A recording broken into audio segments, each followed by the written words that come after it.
அப்போஸ்தலனாகிய பரிசுத்த பவுல் கொரிந்தியருக்கு எழுதின 2வது நிருபம் 8வது அதிகாரம் 7வது வசனத்தின் மூலமாக சில நிமிஷம் நாம் தியானித்து அதன் பின்பு நாம் ஜெபிக்க போகிறோம். 2 கொரிந்தியர் 8வது அதிகாரம் 7வது வசனம்.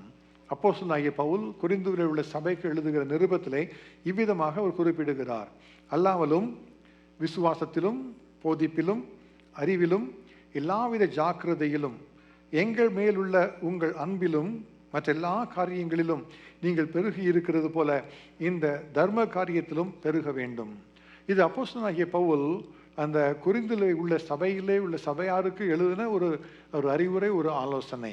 இதனுடைய பின்புலத்தை நாம் அறிந்து கொள்ள வேண்டும். இதில் பின்னணியத்தை அறிந்து கொள்ள வேண்டும். எப்படி நடந்தது, எந்த நாட்டிலே நடந்தது என்பதை குறித்து நாம் அறிந்து கொள்ள வேண்டும்.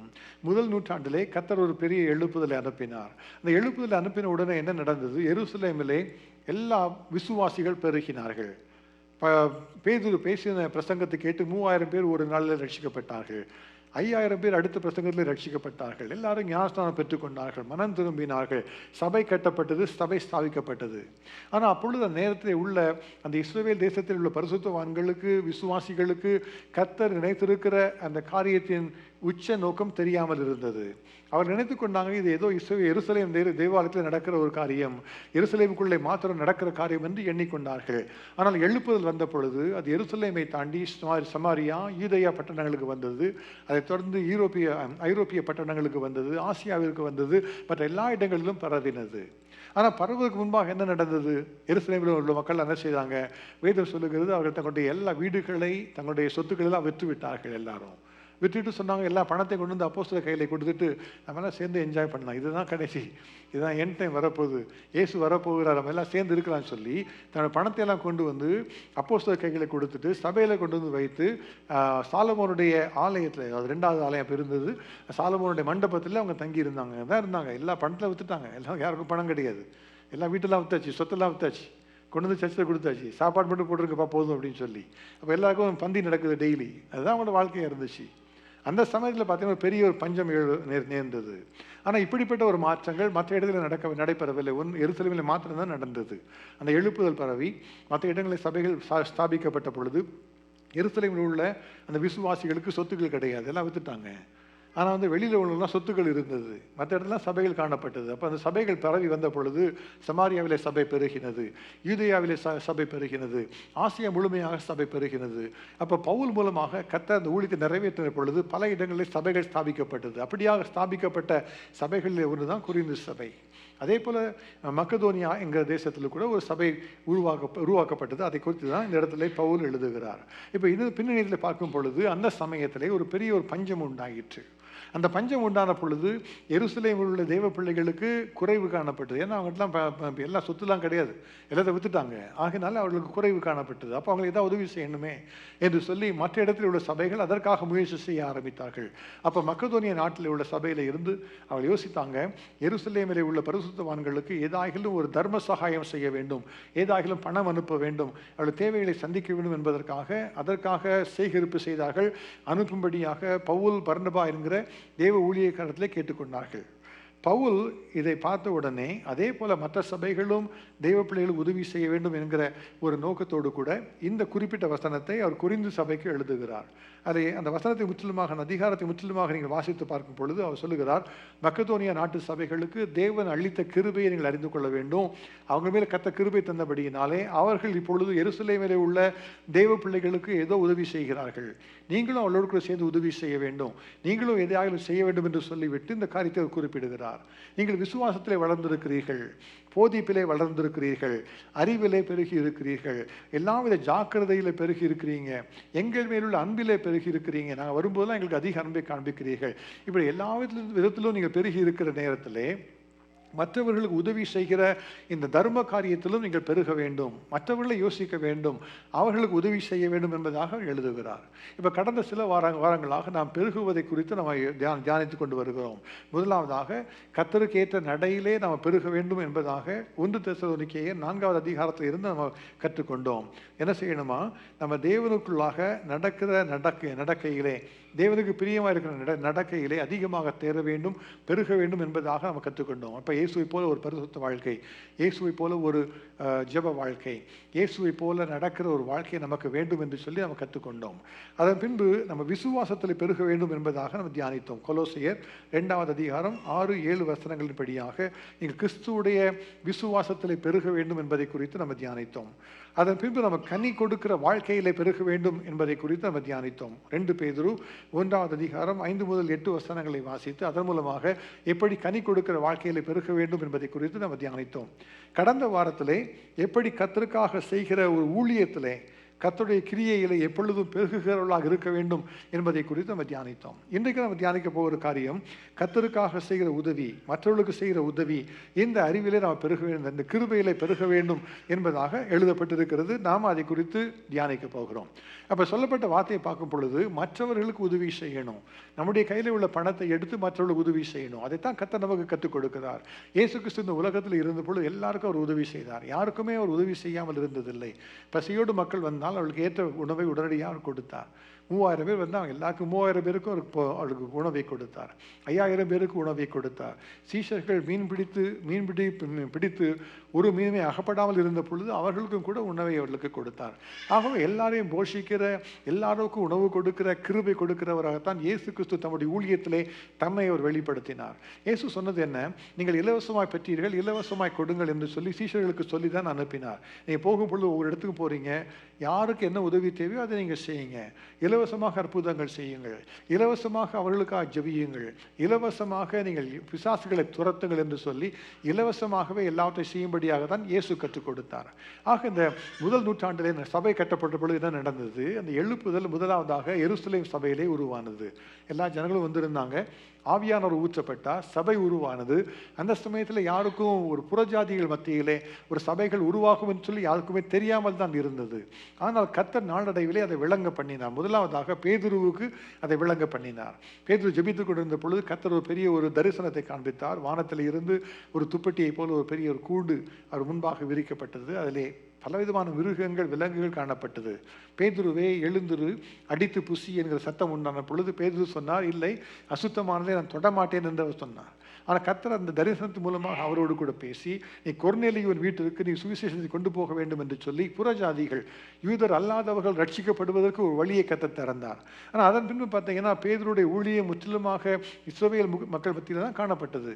ஆனால் அவருக்கு விளங்க பண்ண வேண்டும் என்பதற்காக கர்த்தர் அவரை கொண்டு அவர் மூலமாக ஒரு கொர்நேலியுவின் வீட்டிலே சுவிசேஷத்தை அறிவிக்க உதவி செய்தார். அதன் பின்பு கர்த்தர் பவுலை எழுப்புகிறார். பவுல் மூலமாக பெரிய அடையாளங்களும் அற்புதங்களும் நடக்கும்படி கர்த்தர் உதவி செய்து அவர் மூலமாக இந்த சுவிசேஷம் பிரபலமாகும்படி உதவி செய்தார். அவர் மூலமாக ஒரு இடத்துல மாத்திரமல்ல, எருசலேமிலே அல்லது இஸ்ரவேல் தேசத்திலே அல்ல, ஆனால் உலகம் முழுவதும் சுவிசேஷத்தை கொண்டு போவதற்காக வல்லமையாக அவர் பவுலை பயன்படுத்தினார். அப்போ சீஷர்கள் எல்லாரும் சிதறி போய் அவங்க போன இடங்கள்லாம் சுவிசேஷத்தை அறிவிக்கிறார்கள். தோமா அப்போஸ்தலர் இந்திய தேசத்துக்கு வந்தார், மற்றவர்கள் பல இடங்களுக்கு சென்றார்கள், பிலிப்பு சமாரியா பட்டணத்துக்கு போனார். அப்படி எல்லா இடத்துலையும் அவங்கெல்லாம் அறிவித்தார்கள். ஆனால் பவுல் மூலமாக கர்த்தர் பல சபைகளை அவர் நாட்டினார். ஆசியா முழுமையாக பல சபைகள் அவர் மூலமாக உருவாக்கப்பட்டது. அப்போ உருவாக்கப்பட்ட பொழுது அவர்களுக்கு கொடுக்கப்பட்ட ஆலோசனை என்ன? வேதம் சொல்லுகிறது, கலாத்தியர்களின் நிருபம் 2வது அதிகாரம் 10வது வசனத்தை வாசித்து பார்க்கும் பொழுது அந்த சபைக்கு ஒரு அறிவுரை கொடுக்கப்படுகிறது. அதாவது பவுலுக்கு ஒரு ஆலோசனை கொடுக்கப்படுகிறது. எருசலேமில் இருக்கிற தேவ பிள்ளைகள், அதாவது பேதுரு, யாக்கோபு, அப்போஸ்தலர்கள் எல்லாரும் சேர்ந்து ஒரு ஆலோசனை கொடுக்குறாங்க சபைக்கு, வெளியில் இருக்கிற சபைக்கு. என்ன செய்யணுமா? நீங்கள் தரித்திரரை நினைத்து கொள்ளுங்கள். அதுதான் அவர்களுக்கு கொடுக்கப்பட்ட ஆலோசனை. அப்போ சபையாக இருந்து என்ன செய்யணும்? தரித்திரரை நினைத்து கொள்ளணும். யாரெல்லாம் தங்களுக்கு தேவையில் இருக்கிறாங்களோ, whoever is poor, அவங்களுக்கு உதவி செய்யணும். அதுக்கு தான் கர்த்தர் சபையை உருவாக்கி வைத்திருக்கிறார். கர்த்தர் எழுப்புதல் அனுப்பினார். எழுப்புதல் மூலமாக ஜனங்களை கர்த்தருக்குள்ளாக மனம் திரும்ப உதவி செய்தார். அவருடைய வாழ்க்கையில ஒரு மாற்றம் வந்தது, அவருடைய உள்ளத்திலே மாற்றம் வந்தது. ஆனால் இப்பொழுது கர்த்தர் என்ன சொன்னால், நீங்கள்லாம் என்ன செய்யணும்? மற்றவர்களுக்கு உதவி செய்யணும், என்ன தேவைப்படுகிறார்களோ அவர்களுக்கு உதவி செய்யணும் என்பதாக கர்த்தர் கற்றுக் கொடுத்தார். ஆகவே சபைக்கு கொடுக்கப்படுகிற முக்கியமான ஒரு அறிவிப்பு, நீங்கள் என்ன செய்யணும்? தரித்திரரை நினைத்து கொள்ள வேண்டும். யாருக்கெல்லாம் உதவி செய்யணுமோ அவளுக்கு உதவி செய்ய வேண்டும் என்பதாக வேதம் கற்றுத்தருகிறது. நம்ம என்ன சொல்லலாம், எவ்வளவோ நம்ம வாழ்க்கையில் ஒரு 10 வருஷத்துக்கு முன்னாடி எப்படி இருந்தோம், கத்தரை ஏற்றுக்கொள்ளுக்கு முன்பாக எப்படி இருந்தோம், பல காரியங்கள் நம்ம சொல்லலாம். நான் கத்தருக்கு அறிவு முன்பாக இப்படி கெட்ட பழக்கங்கள் செய்தேன், இதெல்லாம் செய்யலைன்னு நம்ம சொல்லலாம். அல்ல நான் அதிகமாக ஜெபிக்கிறேன் என்று நம்ம சொல்லலாம், அதிகமாக வேதத்தை வாசிக்கிறேன் என்று நம்ம சொல்லலாம், அல்லது சொல்லலாம் நாங்கள் வாரதோறும் சபைக்கு வருகிறேன் என்று சொல்லலாம். பல மாற்றங்கள் நம்முடைய வாழ்க்கையில் காணப்படுகிறது. ஆனால் நம்ம எப்படி பணத்தை செலவு பண்ணுகிறோம், அதில் ஒரு மாற்றம் இருக்கிறதா என்பதை நம்ம யோசித்து பார்க்கணும். 10 வருஷத்துக்கு முன்னால் நான் எப்படி பணத்தை செலவு பண்ணேன், இப்போ நான் பணத்தை எப்படி செலவு பண்ணுறேன், என்னுடைய வாழ்க்கையிலே ஒரு மாற்றம் வருகிறதா, தேவைப்படுகிற மக்களுக்கு உதவி செய்கிற ஒரு மனப்பான்மை எனக்கு வந்திருக்கிறதா என்று நம்ம பார்க்க வேண்டும். அதைத்தான் பவுல் இதில் குறிப்பிட்டு சொல்லுகிறார். நீங்கள் என்ன செய்யணுமா? தரித்திரரை நினைத்து கொள்ள வேண்டும். யாருக்கெல்லாம் தேவைப்படுகிறதோ அவளுக்கு நீ உதவி செய்யணும். இப்போ பாருங்களேன், ஒரு ஒரு ஒரு குறிப்பிட்ட ஒரு நபருக்கு தேவை இருக்கும் என்று சொன்னால் அதெல்லாம் செய்வதற்கு கர்த்தர் வல்லமை உள்ளவர், அவரால் முடியாத காரியம் ஒன்றுமில்லை. இயேசு கிறிஸ்து எல்லாருக்கும் உதவி செய்கிறவர், தேவாதி தேவன் எல்லாருடைய தேவைகளையும் சந்திக்கிறவர். அவர் ஒரு நாளும் மற்றவர்களுக்கு உதவி செய்வதற்காக நம்மிடத்தில் பணத்தை அவர் கேட்கிற கர்த்தர் அல்ல. வேதம் அவரை குறித்து சொல்லுகிறது. சங்கீத புஸ்தகத்திலே சங்கீதம் 50வது சங்கீதம் 9 முதல் 12 வசனங்களிலே, நான் உன் வீட்டிலிருந்து காளைகளையும் உன் தொழுவங்களிலிருந்து ஆட்டுக்கடாக்களையும் நான் வாங்கி கொள்வதில்லை. சகல காட்டு ஜீவன்களும் பர்வதங்களில் 1000 திரிகிற மிருகங்களும் என்னுடையவைகள். மலைகளில் உள்ள பறவைகள் எல்லாம் அறிவேன். வெளியிலே நடமாடுகிறவைகள் எல்லாம் என்னுடையவைகள். நான் பசியாயிருந்தால் உனக்கு சொல்லேன். அதைத்தான் கர்த்தர் சொல்லுகிறார். பூமியும் அதினரும் என்னுடையது, நான் பசியாயிருந்தால் உனக்கு சொல்ல மாட்டேன்ப்பா, எனக்கு எல்லாம் இருக்குது என்று கர்த்தர் சொல்லுவார். ஆக கர்த்தருக்கு எல்லா தேவையும் சந்திக்கப்பட்டு இருக்கிறது. அவரால் முடியும், அவரால் முடியாத காரியம் ஒன்றும் இல்லை. ஆனால் கர்த்தர் நம்மிடத்தில் விரும்புகிறது என்ன? நம்முடைய ஆவிக்குரிய வாழ்க்கையில் மாற்றம் இருக்கிறதா? Is there a change in how we spend our finances, our means to those who are in need? வேதம் என்ன சொல்லுகிறது? நீதிமொழிகள் 19வது அதிகாரம் 17வது வசனத்திலே, ஏழைக்கு இறங்குகிறவன் கர்த்தருக்கு கடன் கொடுக்கிறான், அவன் கொடுத்ததை அவர் திரும்ப கொடுப்பார். அப்போ பார்த்தீங்கன்னா, ஒரு ஏழையாக ஒரு இருக்கிறான், ஒரு பிச்சைக்காரன் இருக்கிறான், அவனுக்கு நீங்கள் ஒரு உதவி செய்கிறீங்க, உங்களுக்கு அவன் பதில் செய்ய முடியாது. ஆனால் வேதம் என்ன சொல்லுகிறது? கர்த்தர் அதை அவருக்கு நீங்கள் கடன் கொடுத்த கணக்கை எடுத்துக்கொள்கிறாராம். அவரோட புக்ஸை பார்த்தீங்கன்னா இருக்கும். இப்போ எனக்கு இவ்வளோ ஒரு $5 கடன் கொடுத்தா எழுதி வச்சிருப்பாரு கர்த்தர். அப்போ உங்களுக்குள்ள இருக்கிற திரும்ப அவர் கொடுப்பார் என்று சொல்லப்பட்டிருக்குது. அப்போ அந்த விசுவாசம் நமக்கு இருக்கணும். இப்போ கர்த்தருக்குள்ளாக வளர்ந்து வரும் பொழுது, அந்த விசுவாசத்தில் பெருகும் பொழுது நம்ம அதுக்குள்ளாக வருகிறோம். அப்போ தான் நம்ம அதை செய்ய முடியும். எப்படி கர்த்தர் நம்மை அனுமதிக்கிறாரோ அப்படி தான் நம்ம கர்த்தருக்கு செலவு செய்ய முடியும். அதை பார்த்து தான் கர்த்தர் ஆசீர்வதிக்க முடியும். ஆகவே ஏழைக்கு இறங்குகிறவன் கர்த்தருக்கு கடன் கொடுக்கிறான்.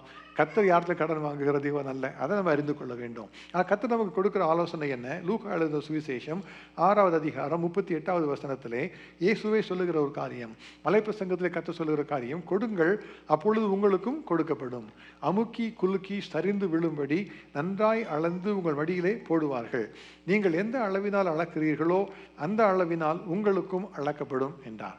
அப்போ பார்த்தீங்கன்னா, இயேசு கிறிஸ்து கற்றுக் கொடுக்குற காரியம் என்ன? நீங்கள் கொடுக்கும்போது அந்த கொடுக்குற நபர் உங்களுக்கு திரும்ப கொடுப்பார் என்ற நினைத்து நீங்கள் கொடுக்க வேண்டிய தேவையில்லை. தேவனை மாத்திரம் பார்த்து கொண்டிருக்கும் பொழுது, தேவையுள்ள மக்களுக்கு நீங்கள் கொடுத்து உதவி செய்யும் பொழுது அவர் தமக்கே நீங்கள் கடன் கொடுக்கிறதாக எடுத்துக்கொண்டு அவர்களை ஆசீர்வதிப்பார். ஹல்லேலூயா! அதுதான் கர்த்தர் கொடுக்குற சத்தியம். அறிந்து கொள்ள வேண்டிய காரியம் அதுதான். நம்முடைய வாழ்க்கையில் பண தேவை இருக்கலாம். ஆனால் நமக்கென்று ஒரு பண தேவை வரும்போது யாரை பார்க்கணும்? கர்த்தரை பார்க்கணும். அப்போ மற்றவங்களை பற்றி கம்ப்ளைண்ட் பண்ணக்கூடாது. பாரு, வேதத்தில் சொல்லியிருக்குது, அவனுக்கு தெரியும், அண்ணன் கடனே தரல அவன் அப்படின்னு நமக்கு சொல்லக்கூடாது. அதை கர்த்தரை சொல்ல நம்ம அவரை நம்பணும். ஆனால் நம்ம கொடுக்க வேண்டிய நிலைமையில் இருக்கும்போது கர்த்தர் சொல்லுகிற காரியம் என்ன?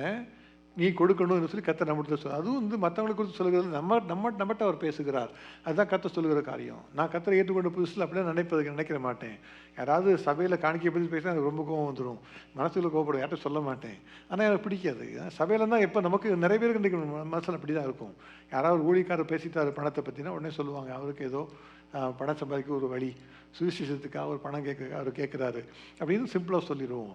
அல்லது ஒரு ஊழியக்காரங்க ஏதாவது செய்தாங்கன்னா அதை பார்த்து அவங்கெல்லாம் பணம் வேஸ்ட் பண்ணுறாங்க பாருங்கள். சொல்லலாம் நிறைய ஊழியக்காரர்களை பற்றி வருகிற காமெண்ட்ரி there's no end. எவ்வளோ அதுவும் விசேஷமாக அந்த ஃபைனான்ஷியல் மேட்டர்ஸில் நிறைய குழப்பங்கள் வரும், அந்த மாதிரி கேள்விகள் வரும். நான் கற்றுக்குள்ளே வளர்ந்த பொழுது நான் அப்படி தான் நினைப்பேன். யாராவது பணம் கேட்டாங்கன்னா நான் அதை குறித்து நான் ரொம்ப ஒரு ரிசர்வ்டாக தான் இருப்பேன். வந்து அவங்க சொல்கிற மற்ற வசலாம் கேட்க மாட்டேன். இவங்க பணத்துக்காக பேசுகிறாங்களோ அப்படிங்கிற ஒரு சந்தேக பார்வையிலே பார்த்து கொண்டே இருப்பேன். பல நாளுக்கு அப்படி தான் இருப்பேன். அதே போல் எங்களை நாங்கள் முதல்ல ஊழியத்தில் வந்தபோது நான் சொன்னேன், கத்தட்ட நான் வந்து யார்கிட்டையும் காணிக்க எடுக்க தாங்க கேட்க மாட்டேன் என்று சொல்லி நான் உடன்படிக்கை பண்ணினேன். அதுபோல் கத்தர் ஆசீர்வாதத்தை கொடுத்தேன். ஆனால் அதே சமயத்தில் கத்தர் எனக்கு சொன்ன காரியம் என்னென்னா, அநேகருக்கு நான் ஆசீர்வாதத்தை கொடுக்க விரும்புகிறேன். அவர்கள் எனக்கு வந்து கொடுக்கும்போது நான் ஆசீர்வாதத்தை கொடுக்குறேன்.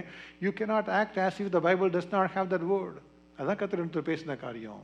நீ வந்து பேசும் பொழுது மேட்டிலிருந்து பேசும் பொழுது நான் மனுஷனுக்கு முன்பாக நான் பிரியமாக நடக்கணும் நான் விரும்புகிறேன்ப்பா, அதனால் நான் காணிக்கை பற்றி பேச மாட்டேன் நீ சொல்லிக் கொள்ளுகிறாய். ஆனால் what you are really doing is you are removing certain words from the Bible and acting as if they don't exist. நான் சொல்கிறேன் எனக்கு கொடுப்பா, நான் உன்னை ஆசீர்வதிக்கிறேன் சொல்கிறேன். நீ என்ன சொல்கிற, நீ சொன்ன மற்றவங்களும் உனக்கு குறை சொல்லுவாங்க, நீ சொல்லவே மாட்டேன்ற. அப்போ யார் மேலே குறை? அதான் கர்த்தர்கிட்ட பேசின காரியம். அப்போ இந்த புத்தகத்தில் எழுதப்பட்டுள்ள காரியங்களே எதையும் என்ன செய்யக்கூடாது, எடுத்து போடக்கூடாது. எடுத்து போட்டால் இதில் உள்ள ஆசீர்வாதங்கள் பங்கை கர்த்தர் எடுத்து போடுவார். அதுதான் கர்த்தர் சொல்லப்பட்டிருக்கிறது. அப்போ இதில் எழுத இதில் இன்னொரு ஆட் பண்ணவும் கூடாது. ஆட் பண்ணால் கர்த்தருடைய வாதைகளை கர்த்தரில் கூட்டுவார்னு எழுதப்பட்டிருக்கிறது. ஆகவே வேதத்தில் உள்ளதை முற்றிலுமாக நாம் அறிந்து கொள்ளணும். அதை குறித்து மற்றவர்கள் சொல்வதை குறித்து கவலைப்படக்கூடாது. ஆனால் வேதம் என்ன சொல்லுகிறது என்பதை நாம் அறிந்து கொள்ளணும். ஆனால் எங்களுடைய தேவைகளை எங்களுடைய வாழ்க்கை தேவையை கர்த்தர் சந்திப்பார் என்பதை நான் தெளிவாக நான் அறிந்திருக்கிறேன். நம்முடைய வாழ்க்கையில் ஒரு ஊழியத்துக்கு ஒரு மனிதனுக்கு தேவைகள் எதுவாக இருந்தாலும் கர்த்தர் அதை கொடுப்பார். He can give even more than that when we believe in him. Hallelujah. யார்ட்டையும் மனிதர்கள்ட்ட கேட்கவே தேவையில்லை. அதை கத்த உதவி கற்றுக் கொடுப்பார். பார்த்தீங்கன்னா இந்த சபை கட்டு வாங்குவதற்காக ஆலயம் வாங்குவதற்காக நம்ம அதிகமாக பிரயாசப்பட்டோம். 2 வருஷங்களாக பிரயாசப்பட்டு கொண்டு இருந்தோம். கோவிட் நடந்த சமயத்தில் இந்த பில்டிங்கில் இதுக்கு வேறு ஒரு பில்டிங் ஒரு 1 மில்லியனுக்கு சொல்லியிருந்தாங்க. அப்போ அந்த 1 மில்லியனுக்கு வந்து நம்ம சொல்லியிருந்தோம் ஒரு 20% டவுன் பேமெண்ட் போடணும். அதான் என்னுடைய உள்ளதில் நான் நினைத்து கொண்டது காரியம், ஒரு 20% அதை போடணும்னு சொல்லி. ஆனால் அந்த 20% போடுறதுக்கு கையில் பணம் இல்லை. அப்போ நான் சொன்னேன், நாளைக்கு நான் எப்படி போய் ஆஃபர் கொடுக்க முடியும், 20% கூட இல்லை, அப்போ ஆஃபர் எப்படி கொடுக்க முடியும் என்று சொல்லி எனக்குள்ள பெரிய ஒரு போராட்டம். அப்போ நான் சொன்னேன், எனக்கு ஞாபகம் இருக்குது நன்றாக, ஒரு ஜூம் சர்வீஸ் வச்சுருந்தோம். அப்போ எல்லா வீட்டிலேருந்து வந்து ஜூம் சர்வீஸ், யாரும் வந்து நேரில் மீட் பண்ண முடியாது அந்த நாட்களில். அப்போ நான் சொன்னேன், ஒரு $48,000 தேவைப்படுது, இந்த வாரம் இந்த $48,000 கதை கொடுத்தாருன்னா ஆஃபர் கொடுப்போம், இல்லை நான் கொடுக்க மாட்டோம் அப்படின்னு சொல்லி நான் அனௌன்ஸ் பண்ணி அதுக்காக ஜெபித்தோம். நீங்கள் எத்தனை பேர் இருந்து எனக்கு ஞாபகம் இருந்திருப்பீங்க, நிறைய பேர் இருந்திருப்பீங்க இல்லை. அப்போ வந்து அது கடைசி ஜெபத்துக்கு முன்பாக அது அறிவிப்புகள் சபையில் நான் சொல்லி நான் அதுக்காக ஜெபித்து நான் முடித்து விட்டேன். ஆனால் ஜெபித்து பெனடிக்ஷன் கொடுப்பதற்கு முன்பாக எங்களுக்கு ஒரு டெக்ஸ்ட் வருகிறது. ஒரே ஒரு குடும்பத்தில் இருந்து அவங்க சொல்கிறாங்க, நீங்கள் சொன்ன ஜெபத்தை அங்கே பார்த்தோம், 48,000 நாங்களே தரோம்னு சொல்லிட்டாங்க. பார்த்தீங்கன்னா within a split second God met the need. I didn't even have to ask anyone at all. அப்போ அன்றைக்கே கத்த கொடுத்தார். ஏன் இதை செய்தார் தெரியுமா? அது அவர் உண்மையோடு நிரூபித்து காண்பிப்பதற்காக. அந்த கொடுத்த குடும்பத்தில் நம்ம சபையை சேர்ந்தவங்க கூட கிடையாது, அவங்க வேற யாரோ சபைக்கு போகிறவங்க. ஆனால் அன்றைக்கு சபை ஆராதனை அந்த ஜூம் மூலமாக கலந்து கொண்டு அவங்க வீட்டில் இருந்து அவங்க பார்த்து உடனே அவள் உள்ளத்தில் கத்த பேசினதுனாலே அந்த 48,000 கத்த உடனடியாக சந்தித்து கொடுத்தார். தான் கத்த செய்கிற காரியம். என்னோட சுவிசேஷ ஊழியத்தில் நான் பார்த்துருக்கிறேன். பல வருஷங்களுக்கு முன்பாக ஒரு நாள் ஒரு குறிப்பிட்ட வருஷத்துல நவம்பர் மாதம் வந்துருச்சு. ஒரு $5,000 தேவையாக இருந்தது. தேவைன்னா என்ன, பணம் இல்லாத ஒரு நிலைமை கிடையாது. ஆனால் பார்த்தீங்கன்னா அந்த வருஷத்துக்குள்ளே ஒவ்வொரு வருஷமும் உள்ள பாசிட்டிவ் கேஷ் ஃப்ளோ இருக்குன்னு நான் அதிகமாக விரும்புகிறவன். அப்படி தான் நான் என்னுடைய ஃபைனான்ஸை நான் செய்து எனக்கு பழக்கம். நான் என்னோடய சொந்த ஃபைனான்ஸ் எப்படி செய்யணும் அப்படி தான் நான் சபையை ஊழித்து செய்யணும். ஆகவே நான் அதுக்காக ஜெபித்து கொண்டு இருந்த பொழுது $5,000 தேவையாக இருந்தது. ஒரு நாள் ராத்திரி அதை பார்த்து நாங்கள் பேசி கொண்டு இருந்தோம். We just prayed about that. நாங்கள் பேசிட்டு படுத்துங்கிட்டோம், அவ்வளோதான். அது ஒரு சனிக்கிழமை சாயங்காலம். அடுத்து நாங்கள் ஞாயிற்றுக்கிழமை காலையில் பார்த்தீங்கன்னா எங்கள் சபையை சேர்ந்து ஒரு சகோதரி அவங்க ஹஸ்பண்ட் வந்து அவங்க வேறு இடத்துல வேலை பார்த்துருந்தாங்க, கொலராடோவோ இங்கே வேலை பார்த்துருந்தாங்க. அவங்க அங்கேருந்து ஃபோன் பண்ணி இந்த சிஸ்டருக்கு சொல்லி, இப்போ இந்த குறிப்பிட்ட அமௌண்ட்டு தொகை நீங்கள் செக் எழுதி கொண்டு போய் எங்கள் சிஸ்டர்டையும் பிரதர்டையும் கொடுங்கன்னு சொல்லி அனுப்புனதுனால அவங்க வந்து அன்றைக்கி சண்டே மார்னிங்கே எங்கள் சர்ச்சில் வந்து பார்த்து எங்கள் கையில் அந்த ஆஃபரிங் கொடுத்தாங்க. அவங்க எங்கள் கூட்டத்துக்கு வர்றவங்களும் கிடையாது, எங்கள் கூட அதிக தொடர்பில் உள்ளவங்களும் கிடையாது. ஆனால் கர்த்தரோடு பேசி நாங்கள் எவ்வளவு தேவையோ அந்த பணத்தை அப்படியே ஒரு செக்காக கற்றுக் கொடுத்தார். ஹல்லேலூயா. அதனால் எனக்கு உறுதியாக சொல்ல முடியும், என்னுடைய தேவைகளை கர்த்தர் சந்திக்கிறார். யாரும் எங்களுக்கு பணம் கொடுத்து உதவி செய்ய வேண்டிய தேவையில்லை. கர்த்தர் உதவி செய்கிறவர், அவரோட தேவைகளை அறிந்திருக்கிறவர். He does not let anyone who trusts in him to go in want at all. இன்றைக்கு நீங்கள் வசனத்தை பற்றி கூட நீங்கள் என்ன நினைக்கணும், என்ன யோசித்து பார்க்கணும்னா, இது ஒரு மனிதனோட தேவைக்காக சொல்லப்படுகிற வார்த்தைகள் அல்ல. இது தேவனுடைய வசனம் என்ன சொல்லுகிறது என்பதை குறித்து மாத்திரம் அறிந்து கொள்ளணும். What is my role in what the biblical promise is about giving? What does the Bible require for giving? Am I doing that? அதை தான் நம்ம ஜெபித்து கர்த்தரிலிருந்து பெற்றுக்கொள்ளணும். கர்த்தர் அதுக்கான கிருபைகளை எப்பொழுதும் செய்து நமக்கு வாழ்க்கையில் உதவி செய்து தருவார். God has trained us more than many times as to how to give and how to be true to the promise. உங்களுக்கு நீங்கள் எவ்வளோ பணம் கொடுக்கணும்னு நீங்கள் கேட்கலாம். அதுதான் உங்களுக்கும் கர்த்தருக்கு நடுவில் உள்ள காரியம். நீங்கள் இப்போ சொல்லப்படுகிற செய்தி மூலமாக அதை உங்களுடைய வாழ்க்கையில் ஒரு ஆதாரமாக வைத்துக்கொண்டு ஜெபித்து கர்த்தர் சொல்லுகிறத ஆலோசனை நீங்கள் பெற்றுக்கொள்ளணும். ஆகவே தான் வசனத்தை நம்ம தியானித்து பார்க்க போகிறோம். So giving, few principles of giving நம்ம வந்து வேதத்திலிருந்து அடிப்படையில் தியானித்து அதன் பின்பு நம்ம ஜெபிக்க போகிறோம். முதலாவதாக, what is the important principle of giving? It is called the Christ-centered giving. அதை கிறிஸ்துவை மையப்படுத்தி கொடுக்கிறது தான் கர்த்தர் விரும்புகிற காரியம். ஒரு சபைக்கு வந்தால் ஒரு மனிதன் வந்து ஏதோ நீ பணம் கொடுக்கலாம் எப்படிலாம் வந்துட்டு போ என்று சொல்லுகிறது அல்ல. அவர்கள் முதலாவதாக கர்த்தருக்குள்ளாக இருக்க வேண்டும், கொடுக்கிறவர்கள் கர்த்தருக்குள்ளாக இருக்க வேண்டும். அதைத்தான் கர்த்தர் விரும்புகிற ஒரு காரியம். 2 கொரிந்தியர் 8வது அதிகாரம் 9வது வசனத்திலே வேதம் சொல்லுகிறது, நம்முடைய கர்த்தராகிய இயேசு கிறிஸ்துவின் கிருபையை அறிந்திருக்கிறீர்களே, அவர் ஐஸ்வர்யம் உள்ளவராயிருந்தும் நீங்கள் அவருடைய தரித்திரத்தினாலே ஐஸ்வர்யவான்கள் ஆகும்படிக்கு உங்கள் நிமித்தம் தரித்திரரானாரே என்று அவரை குறித்து சொல்லப்பட்டிருக்கிறது. அப்போ இயேசு கிறிஸ்து சகல ஐஸ்வர்யமும் உடையவர்.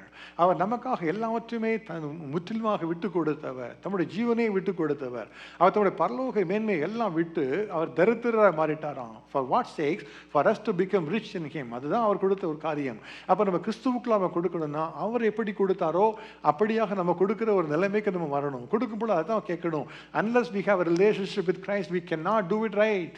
செய்ய முடியாது.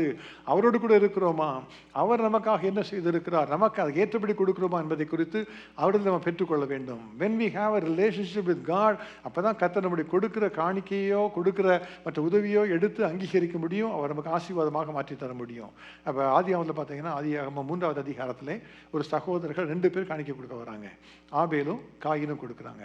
பார்த்தீங்கன்னா காயினுடைய காணிக்கை கர்த்தர் அங்கீகரிக்கவில்லை, ஆபேலுடைய காணிக்கை கர்த்தர் அங்கீகரித்தார் என்று சொல்லப்பட்டிருக்கிறது. ஏன், என்ன ஸ்பெஷல்? 2 பேரும் அண்ணன் தம்பி, 2 பேரும் ஒரே பெற்றோருக்கு பிறந்தவர்கள். அவருடைய பெற்றோர் 2 பேரையும் கர்த்தர் தான் உருவாக்கினார். ஆனால் ஒருவருடைய காணிக்கையை கர்த்தர் அங்கீகரித்தாரா, இன்னொருவருடைய காணிக்கையை கர்த்தர் அங்கீகரிக்கவில்லை. ஏன்?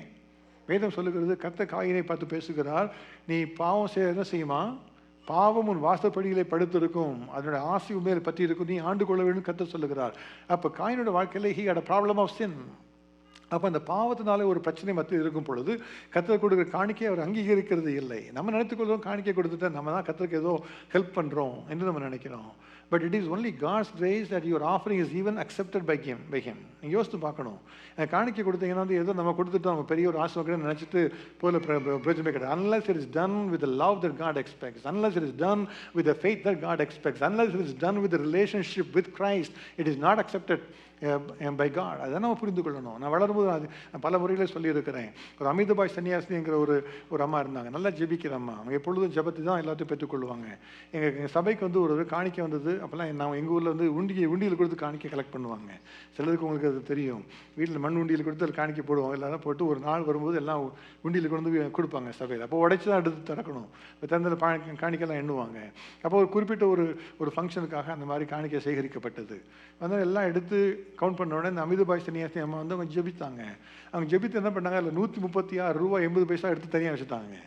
எடுத்து சொல்லிட்டாங்க, இதெல்லாம் அக்செப்ட் பண்ண முடியாது என்ன சொல்லிட்டாங்க. மீதி உள்ள படம்லாம் எடுத்துக்கலாம், இந்த 136 ரூபா 80 பைசா யாரோ கோபத்தோடு கட்டாயத்தான் கொடுத்த பணம், இதை நான் ஏற்றுக்கொள்ள முடியாதுன்னு சொல்லிட்டாங்க. ஜெபித்து கர்த்தர் சொன்ன காரியம். யோசித்து பாருங்க, நம்ம எதுவும் நினைக்கிறோம் அவங்க கொடுத்த கர்த்தருக்கு உதவி செய்கிறோன்னு சொல்லி. கர்த்தர் தான் கிருபையாக நமக்கு உதவி செய்கிறார். ஏழைக்கு இறங்குகிறவர் கர்த்தருக்கு கடன் கொடுக்கிறான்னு கர்த்தர் சொல்லுகிறார். But it cannot be done without a realization of our relationship with Christ. அவரோடு கூட இல்லாதபடிக்கு ஏதோ பணத்தை கொடுத்து அவருடைய கிருபையை சம்பாதித்து கொள்ள முடியாது. நான் கர்த்தருக்கு நான் தசமபாகம் கொடுக்குறேன், சபைக்கு வந்து காணிக்கை கொடுக்க சொல்லி பெருமை பேச முடியாது. எல்லாத்தையும் அவர் தான் அங்கீகரிக்க வேண்டும். அதை நம்ம புரிந்து கொள்ள வேண்டும். It must be Christ centred giving. இயேசு உங்கள் வாழ்க்கையில் இல்லைன்னா என் கொடுக்குற காணிக்கை வீண், கொடுக்குற உதவிகள் வீண் என்பதை நம்ம அறிந்து கொள்ளணும். அப்போ இயேசு கிறிஸ்துவோட நம்மோடு கூட இருக்கும்போது அவர் மேலுள்ள அன்பினாலே, அதே அன்பினாலே நம்ம கொடுக்கணும், அவருக்கு ஏற்ற கிரியை செய்யணும். அப்போ தான் கத்தை கேட்டு ஆசீர்வதிக்க முடியும். இப்போ கொர்நேலியு என்கிற ஒரு மனிதனை குறித்து பார்க்கிறோம். இந்த மனிதன் பார்த்தீங்கன்னா ஒரு யூதர் அல்லாதவன். யூதருடைய ராஜாவை, யூதருடைய தேவனை குறித்து அவனுக்கு தெரியாது. எருசலேம் தேவாலயத்தை குறித்து அதை குறித்து அவனுக்கு எவ்வளோ தெரியும் என்று நமக்கு தெரியல. ஆனால் அவனுக்கு என்ன இருந்தது தெரியுமா, அவனுக்கு தேவ பயம் இருந்தது. அவனை குறித்து வேதம் கற்று தருகிறது. அப்போஸ்தலர் நடபடிகள் 10வது அதிகாரம் 1 முதல் 4 வசனங்களை வாசித்து பார்க்கும் பொழுது அவன் என்ன செய்தான், தேவனுக்கு பயப்படுகிறவனும் எப்பொழுதும் ஜெபிக்கிறவனும் தான தர்மம் பண்ணுகிறவனுமா இருந்தான். அவன் வாழ்க்கையில் அவன் எந்த மதம் என்பதை குறித்து வேதம் கற்றுத்தரவில்லை. ஆனால் அவன் புறஜாதியான், அவன் ஒரு யூதன் அல்லாதவன். ஆனால் அவன் என்ன செய்தானா, அவன் எப்பொழுதும் தேவனுக்கு பயந்தவனாக இருந்தானா, தன்னோட வீட்டார் அனைவரோடு கூட எப்பொழுதும் தானம் தர்மங்கள் செய்கிறவனாக இருந்தானா, எப்பொழுதும் தேவன் நோக்கி ஜெபம் பண்ணி கொண்டு இருந்தானா. அவனோட வாழ்க்கை அதை பார்த்து கர்த்தர் ஆசீர்வாதத்தை கொடுத்தார். ஏன்னா அவனுக்கு தெய்வ பயம் காணப்பட்டது, ஜெபிக்கிறவனாக இருந்தான். அந்த விசுவாசத்தோடு கூட அவன் தான தர்மங்களை செய்தான். கர்த்தருடன் ஒரு தூதனை அனுப்பினார். நீ செய்கிற தான தர்மங்களும் ஜெபங்களும் தேவனுடைய சமூகத்தில் வந்து எட்டி இருக்கிறதுன்னு சொல்லி அவனே சொல்லி ஒரு ஆசீர்வாதத்தை கொடுக்கும்படியாக கர்த்தர் அந்த வீட்டை மாற்றி கொடுத்தார். ஒரு புறஜாதியாக ஒரு வேறு மதத்தை சேர்ந்த ஒரு மனிதனுக்கு தான் கர்த்தர் முதலாவதாக ஒரு பரிசுத்தாவின் அபிஷேகத்தை கொடுத்து அவனை ஆசீர்வதித்து உயர்த்தினார். இன்றைக்கு நம்ம யோசித்து பார்க்கணும், நான் தேவனுக்கு காணிக்கை கொடுக்கும் பொழுது am I doing that with centered on Christ? அவர் சொல்லுகிறபடியா நான் செய்கிறேன் என்று நம்ம யோசித்து பார்க்கணும். அவருக்குள்ள இருந்துதான் செய்ய முடியும். We have to ask, what has changed in your spending habits because you are in Christ? Ask that as a question for you to go back and think about that in your home. யோசித்து பாருங்க, நான் தேவனுக்குள்ள இருக்கிறதுனால என்ன மாற்றம் வந்திருக்கிறது, நான் கிறிஸ்துக்குள்ள இருக்கிறதுனால மாற்றம் வந்திருக்கிறதா வரலையா என்று யோசித்து பார்க்கணும்.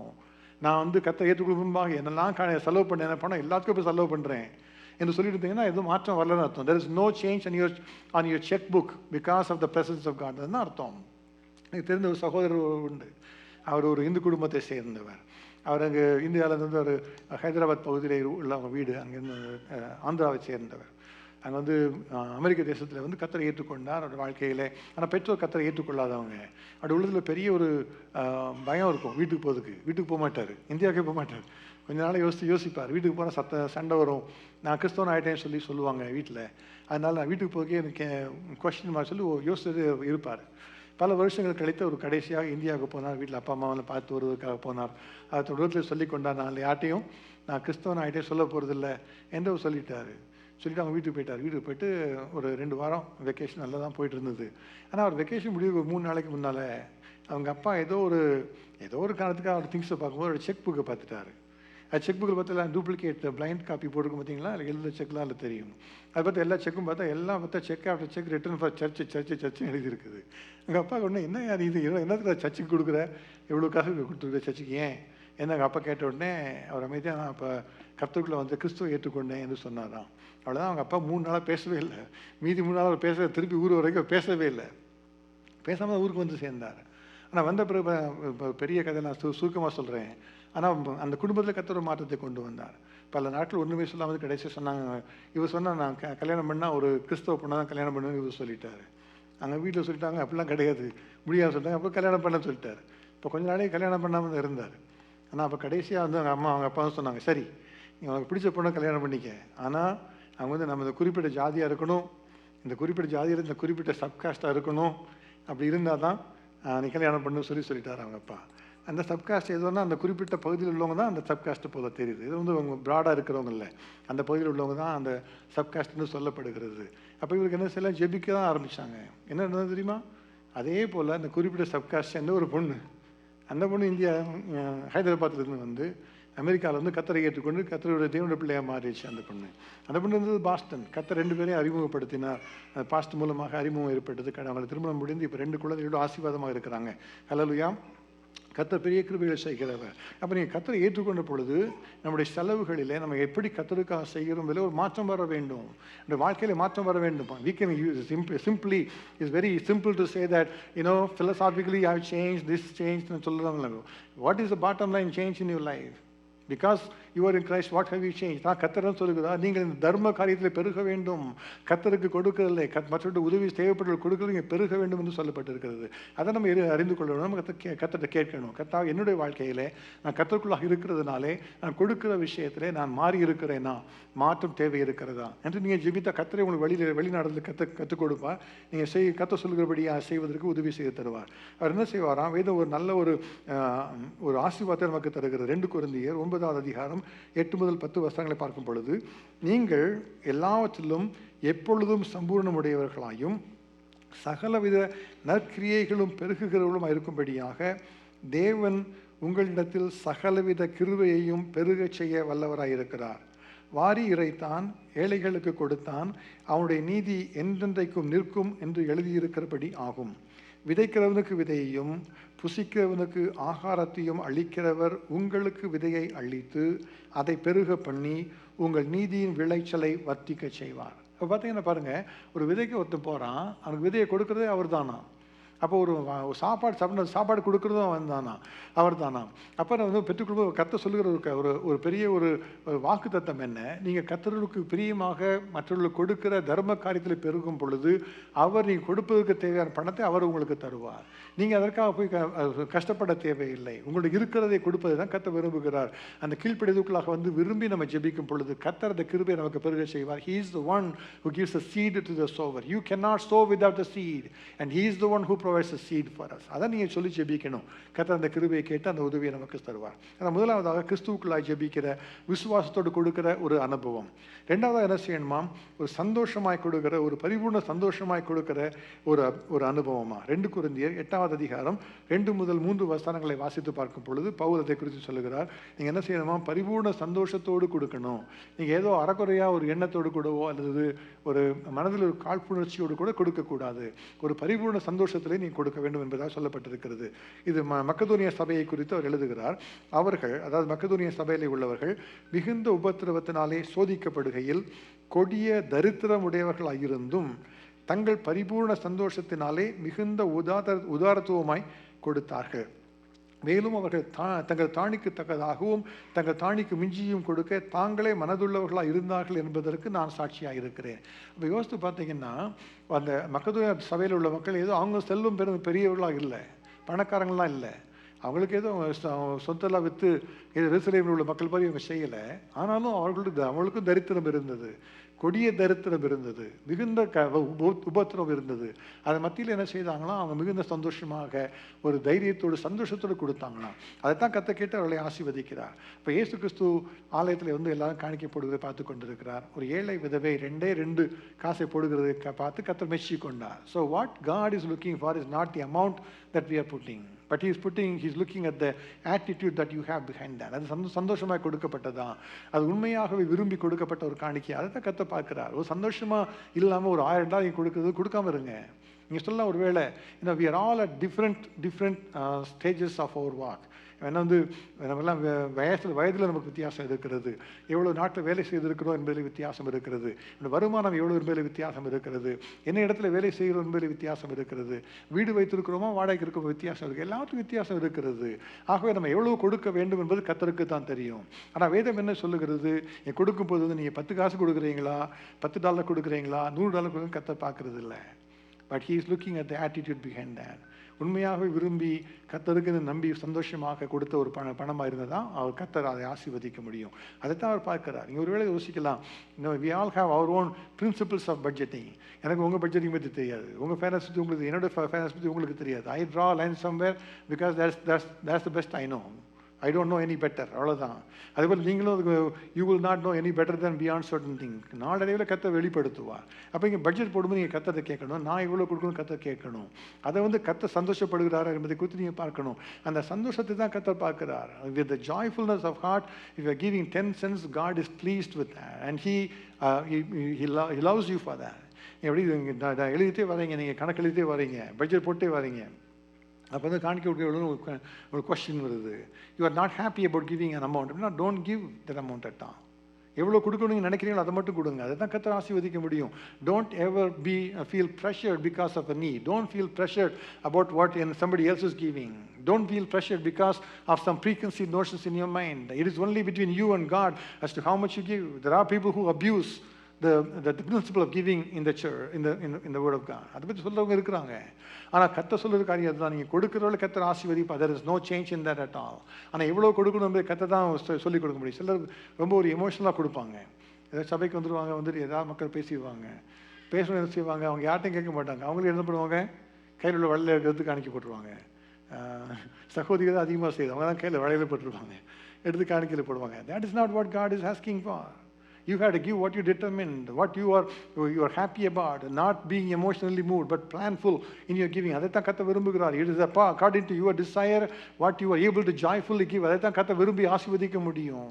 அதை கர்த்தர் சொல்லுகிறார். அதை உற்சாகமாய், அதாவது கொடுக்கிறவங்க கர்த்தர் பிரியமாக இருக்கிறார் என்பதை குறித்து தெளிவாக அது எழுதப்பட்டிருக்கிறது. அப்போது சில பிரின்சிபல்ஸ் நம்ம எவ்வளோ கொடுக்கணும் என்பதை நாம் நிர்ணயித்துக் கொள்வதற்கு ஒரு சில பிரின்சிபல்ஸ் நான் சுருக்கமாக சொல்லி நான் கடந்து போக விரும்புகிறேன். முதலாவதாக, if you committed something, follow through with the commitment. நீங்கள் சொல்லிக்கலாம், ஒரு வேளை நான் வந்து இவ்வளோ காணிக்கை கொடுக்க போகிறேன், இப்போ ஜெபிச்சிருக்கலாம் நீங்கள், அப்படி கமிட் பண்ணிட்டீங்கன்னா நீங்கள் கண்டிப்பாக கொடுத்து முடிக்கணும் அதை. இல்லைன்னா don't even commit. That is the difference between. அதான் அவர் கொரிந்தியர் எழுதும்போது சொல்கிறாரு, நீங்கள் ஒரு வருஷமாக நீங்கள் ஆயத்தப்பட்டு கொண்டிருக்கிறீங்க. அதாவது 2 கொரிந்தியர் 8வது அதிகாரம் 10 முதல் 11 வசனங்களை வாசித்து பார்க்கும் பொழுது, கொடுக்கணும்னு உங்களுக்கு ஒரு விருப்பம் இருந்தது, இவ்வளோ கொடுக்கணும்னு சொல்லி முடிவு செய்தீங்க, அதற்கு நீங்கள் ஆயத்தப்படுங்க. வாட் எவர் யூ ப்ராமிஸ்ட் அதை நீங்கள் கொடுங்க என்று சொல்லி அவர் பவுல் எழுதுகிறார். அதை பார்த்தீங்கன்னா பிரசங்கியின் புஸ்தகம் 5வது அதிகாரம் 4 முதல் 6 வசனங்களை வாசித்து பார்க்கும் பொழுது சாலமோன் அதை குறித்து மிகவும் தெளிவாக எழுதி கொடுத்திருக்கிறார். You have to where you have to give என்பதை குறித்து. பிரசங்கி 5வது அதிகாரம் 4 முதல் 6 வசனங்கள். நீ தேவனுக்கு ஒரு பொருத்தனை பண்ணி கொண்டால் அதை செலுத்த தாமதியாதே. அவர் மூடரில் பிரியப்படுகிறது இல்லை. நீ நேர்ந்து கொண்டதை செய். நீ நேர்ந்து கொண்டதை செய்யாமல் போவதை பார்க்கலும் நேர்ந்து கொள்ளாதிருப்பதே நலம். உன் மாம்சத்தை பாவத்துக்குள்ளாக்க உன் வாய்க்கு இடம் கொடாதே. அது புத்தி பிசகினால் செய்தது என்று தூதனுக்கு முன் சொல்லாதே. தேவன் உன் வார்த்தைகளினாலே கோபம் கொண்டு உன் கைகளின் கிரியையை அழிப்பானேன். அப்போ சொல்லுக்காத்து யோசித்து பாருங்க. If you committed something you to follow through. Otherwise, don't even make the commitment. It's better to not make a commitment. ஏதோ எமோஷனலாக மூவ் பண்ணி நான் 10,000 கொடுக்குறேன்னு சொல்லிடாதீங்க. ஜெபிங்க, யோசிங்க. Nobody is under tremendous pressure to come and do something for God. நீங்கள் கத்திரிக்காக செய்வதுக்கு அவர்கிட்ட பேசுவோம். உங்களுக்கு வந்து he will confirm that. இப்போ ஹஸ்பண்ட் அண்ட் ஒய்ஃபாக இருக்கிறீங்க, ஒருத்தங்களுக்கு காணிக்க கொடுக்க விருப்பம் இருக்குது, மற்றவங்களுக்கு விருப்பம் இல்லை. அப்போ என்ன பண்ணணும்? எல்லாம் பார்க்குறீங்க, மேலே கீழே பார்க்குறீங்க. ப்ரேயர் பண்ணணும்னு சொல்கிறாங்க. ஆமாம், 2 பேருக்கும் அக்ரிமெண்ட் வரைக்கும் நீங்கள் வெயிட் பண்ணுங்கள். கர்த்தர் அக்ரிமெண்ட் கொடுப்பார். அப்போ நீங்கள் கொடுங்க. கர்த்தர் அதை ஆசீர்வதிக்க முடியும். சில சமயத்தில் பார்த்தா வந்து இந்த ஏதாவது வருவாங்க, இங்கே ஃபேமிலியோட செக் பண்ணால் நீங்கள் கொடுத்துங்கன்னு சொல்லுவாங்க சிலர். அதெல்லாம் சொல்கிறது தவறான ஒரு உபதேசங்கள். அப்படி கிடையாது.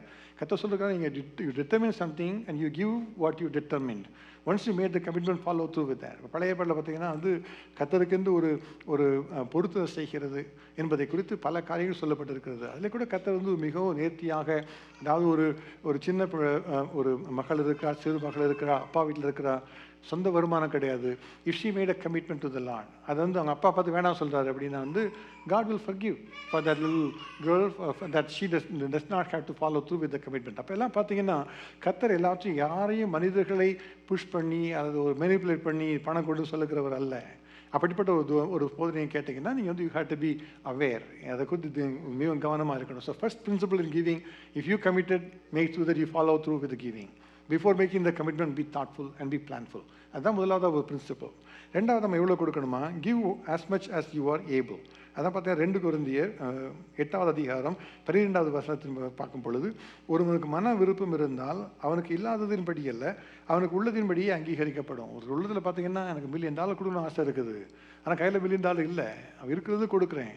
அப்போ கொடுக்கும்போது கர்த்தர் அந்த உள்ளத்தின் விருப்பத்தை பார்த்து அந்த ஆசீர்வதிக்கிறார். அந்த $1 million கொடுத்த கர்த்தர் எடுத்துக்கொள்வார். ஏன்னா அந்த விருப்பத்தை தான் அவர் பார்க்கிறார். He is not requiring people to give what they don't have. God does not manipulate people to go do something that you don't have and then put yourself in financial peril. அதை கர்த்தர் விரும்புகிறதல்ல. அப்போ அது சொல்லப்பட்டிருக்கிற காரியம் என்ன? அந்த உள்ளத்தில் இருக்கிற உற்சாகத்தின்படி தான் அவனுக்கு அங்கீகரிக்கப்படும் என்பதாக சொல்லப்பட்டிருக்கு. So first of all, give what you promised. Second of all, give what you are able according to the income that you have. மூணாவது பார்த்தீங்கன்னா வந்து determine how much to give beforehand. அதான் பார்த்தீங்கன்னா விசனமாயும் அல்ல, கட்டாயமாயும் அல்ல, தன் மனதில் நியமித்தபடியே கொடுக்க கடவன். That means that you had to purpose in your heart. இவ்வளோ கொடுக்க போகிறீங்க முடிவு பண்ணிக்கோங்க. எப்படி எல்லாத்துக்கும் பட்ஜெட் போடுங்க, அதை பற்றி இதுக்கும் பட்ஜெட் போடுங்க. அப்படி பட்ஜெட் போட்டு அது மூலமாக நீங்கள் கொடுக்கும்போது உங்களுக்கு வந்து ஒரு பிளான் உங்களுக்கு தெரியும். இது மூலமாக இவ்வளோ பிளான் பண்ணியிருக்கிறோம். This much is the means that we are going to live with in that means and we are going to give.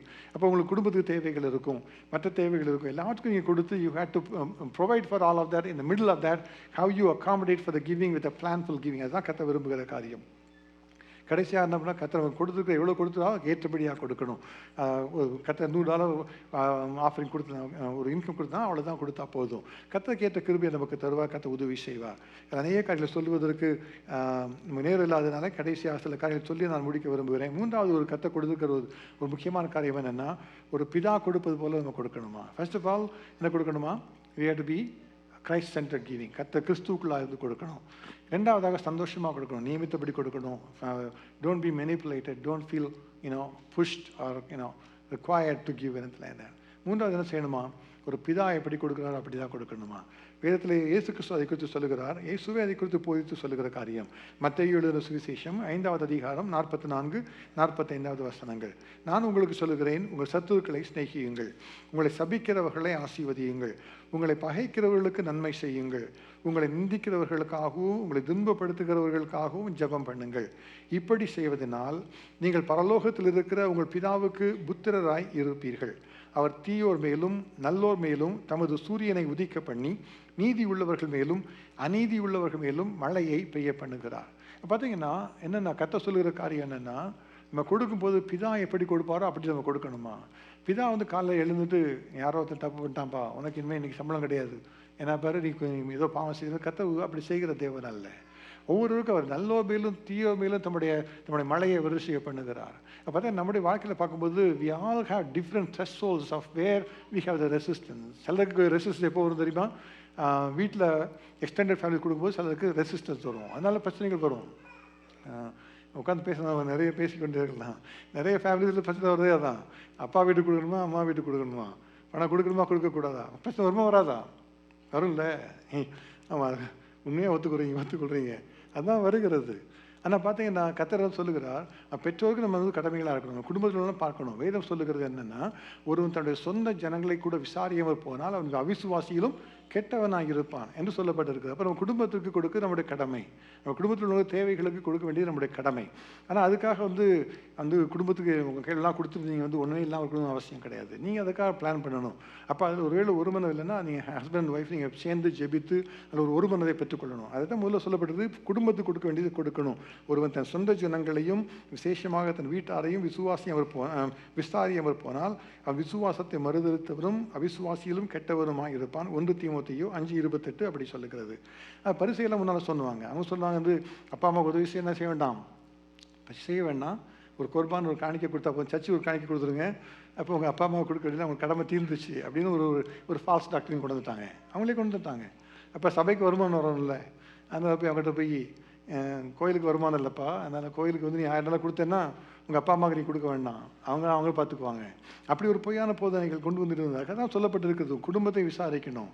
So if you have a resistance at that point you have to pray and ask God, நான் என்னோட குடும்பத்துக்கு ஆசீர்வாதமாக இருக்கணும், என்னால் முடிந்த வரைக்கும் ஆசீர்வாதமாக இருக்கணும், யாருக்கும் தேவைப்பட்டால் அவளுக்கு ஆசீர்வாதமாக இருக்கணும். அதில் முதலாவதாக கர்த்தர் செய்ய விரும்புகிறார்.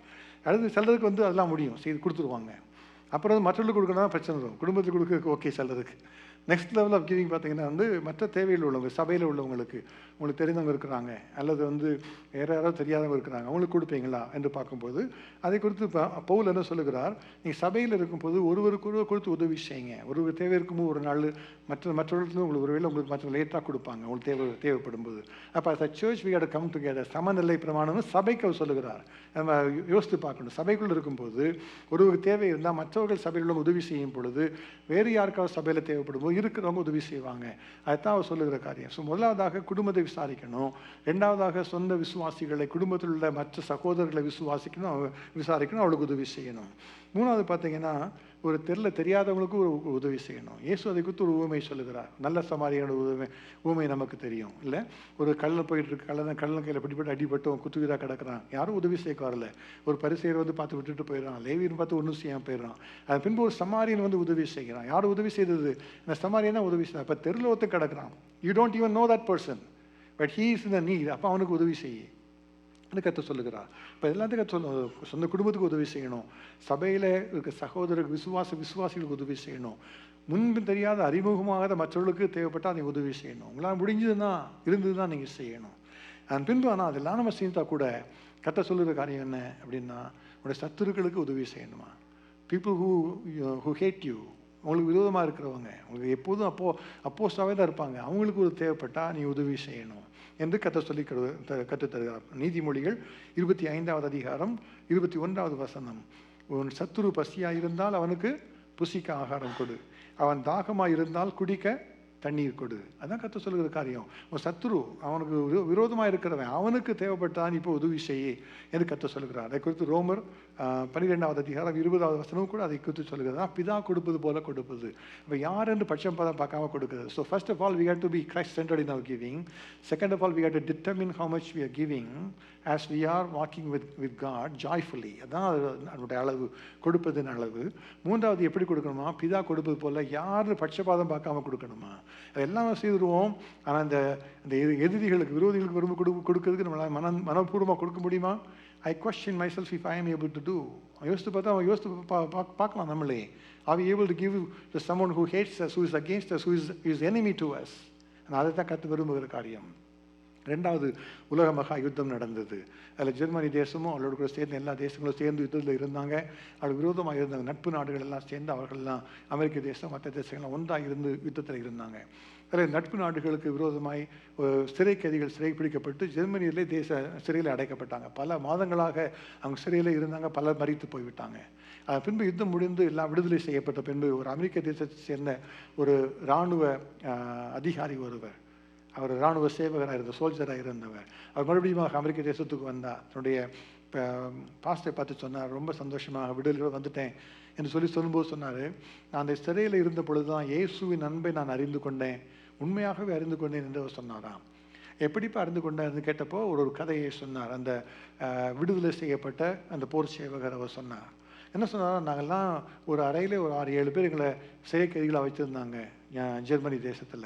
எங்களுக்கெல்லாம் ஒரு சின்ன ஒரு கோப்பை கொடுத்துருந்தாங்க. அந்த கோப்பையில் ஒரு நாளுக்கு கொஞ்சம் சாப்பாடு கொடுப்பாங்க. அதுதான் எங்களுக்கு நாள் முழுமையாக சாப்பிட வேண்டிய உணவு. அதை நாங்கள் ஒரே நேரில் சாப்பிட்லாம், அல்லது 2 நேரமாக சாப்பிட்லாம், அல்லது 3 நேரமாக சாப்பிட்லாம், நாங்களே செய்து கொள்ளணும். அதுதான் எங்களுடைய வாழ்க்கையாக இருந்தது. அதில் எங்களுடைய அந்த 5 பேர் இருந்ததில் ஒருத்தருக்கு ரொம்ப உடம்பு சரியில்லாமல் இருந்தது. அவர் உயிர் பிழைப்பாக இருக்கிறதே பெரிய கஷ்டம். அவர் எப்போவும் மரித்து போயிடுவார் என்று சொல்லி எல்லாரும் யோசிச்சிருந்தோம். அவர் எப்படியும் உயிரோடு வெளியே வருவதில்லை என்று சொல்லி யோசித்து பார்த்துக்கிட்டு இருந்தோம். அன்றைக்கி ஒரு நாள் ஆனால் நைட்டு நான் தூங்கும்போது திடீர்னு நான் முழிச்சிட்டேன். தூக்கத்தில் பார்த்தா யாரோ நடப்பது போல இருந்தது. யார் நடக்கிறாங்க பார்த்தா அந்த கடைசியில் படுத்திருந்த ஒரு போர் சேவகர் எழுந்து தன்னுடைய போலை எடுத்துக்கொண்டு இங்கே போகிறாரு. ஏன் எங்கே போகிறாரு நானும் அறத்தூக்கத்தில் முழிக்காதது போல் பார்த்து கொண்டே இருந்தேன். அவர் சென்று தன்னுடைய போல உள்ள பணத்தை சாப்பாடு எடுக்க போகிறாரா, மற்றவங்களோட சாப்பாடை திருடுகிறாரா என்கிற எண்ணத்தோடு நான் பார்த்து கொண்டிருந்தேன். ஆனால் இவர் செய்தது என்னென்னா என்னோட உள்ளத்தை ஒரு வெகுவாக கவர்ந்தது. அவர் தன்னுடைய கோப்பையில் இருந்த உணவை எல்லாத்தையும் போய் அந்த கடைசியில் பலவீனமாக இருந்தாரே ஒருவர் அவருடைய கோப்பையில் தட்டிட்டு ஒன்றுமே நடக்காம இருந்து படுத்துட்டார். நான் பார்த்துட்டே இருந்தேன். ஒவ்வொரு நாளும் செய்துட்டே இருந்தார். ஒவ்வொரு நாளும் அவருக்கு நிறைய சாப்பாடு கொடுத்துட்டே இருந்தார். அவரும் தெரியாமல் அவர் ஒரு கோப்பையெல்லாம் சாப்பிட்டே இருந்தார். நாளடையில் அவருக்கெல்லாம் சுகமாயிடுச்சு, நல்லா சரியாயிடுச்சு. ஆனால் இவர் இறந்து போயிட்டார். ஆனால் விடுதலை செய்யப்படவே இல்லை. அவர் ஒரு சேவனுக்காக தன்னுடைய உயிரையை கொடுத்துட்டார். அதுதான் இயேசுவின் அன்பு. நான் தான் நேரில் பார்த்தேன் என்று சொன்னாராம். உடனே இந்த போதவர் சொன்ன, இல்லைப்பா அது இயேசுவின் அன்பு இல்லை என்று சொன்னாராம். என்ன சொல்கிறீங்க பாஸ்டர்ன்னு சொன்னாராம். யோசித்து பாரு, அந்த 5 பேர் நீங்கள் இருந்தீங்களே, அதில் யாரோ உங்கள் சக நண்பருக்கு அவர் உதவி செய்தார். அது உண்மையான பெரிய அன்பு தான், நான் அதை ஒத்துக்கொள்கிறேன். ஆனால் இயேசுவின் அன்பு எப்படிப்பட்டது தெரியுமா? அந்த 5 பேரில் ஒருத்தன் ஜெர்மானிய ஒரு போர் சேவகனாக இருந்தான். உங்களை சிறை கைதியாக வச்சுருக்கிறானே, அவன் தான் அந்த படி ஆளாக இருந்தான். இந்த நண்பன் அதே போல் உதவி செய்வார் அவருக்கு என்று நீங்கள் யோசித்து பார்க்கணும். அப்படி அவர் செய்தார்னா அதுதான் உண்மையாகவே இயேசுவின் அன்பு என்று சொன்னார். அவன் யோசித்து பார்க்கலாமா? என்னுடைய வாழ்க்கையில் நான் யாருக்கு உதவி செய்யணும்? Nobody is being twisted in their arms. நீங்கள் தான் முடிவு செய்யணும் எவ்வளோ கொடுக்கணும்னு. ஆனால் யாருக்கு கொடுக்க உங்களுக்கு ஒரு வில்லிங்னஸ் இருக்கிறது. அதை கொடுக்குறோமா? நம்ம அவர்கிட்ட கேட்டு பெற்றுக்கொள்ளணும். கத்த உதவி செய்வோம். நம்ம எல்லாரும் இருந்து நம்ம ஜெபிக்க போகிறோம்.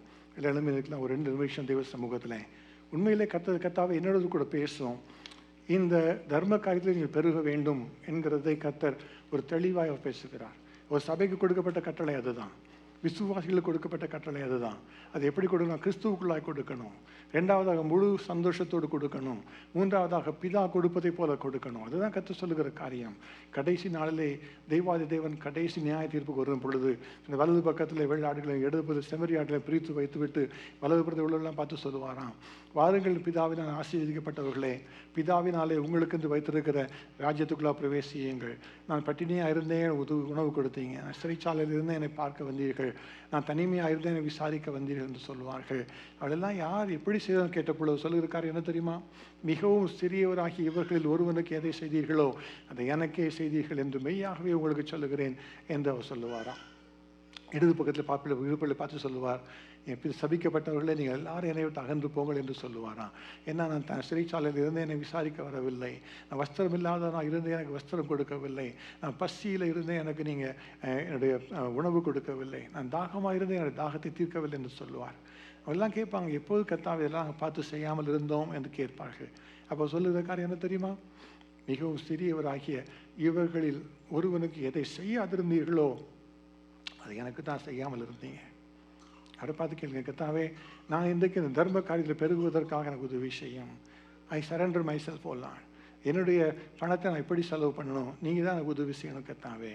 நான் இவ்வளவு கொடுக்கணும் என்பதை குறித்து கர்த்தர் என்னோடு கூட பேசி எனக்கு கற்றுத்தாருங்க. யாருக்கு கொடுக்கணும் என்பதை குறித்து என்னோடு பேசி தாருங்க.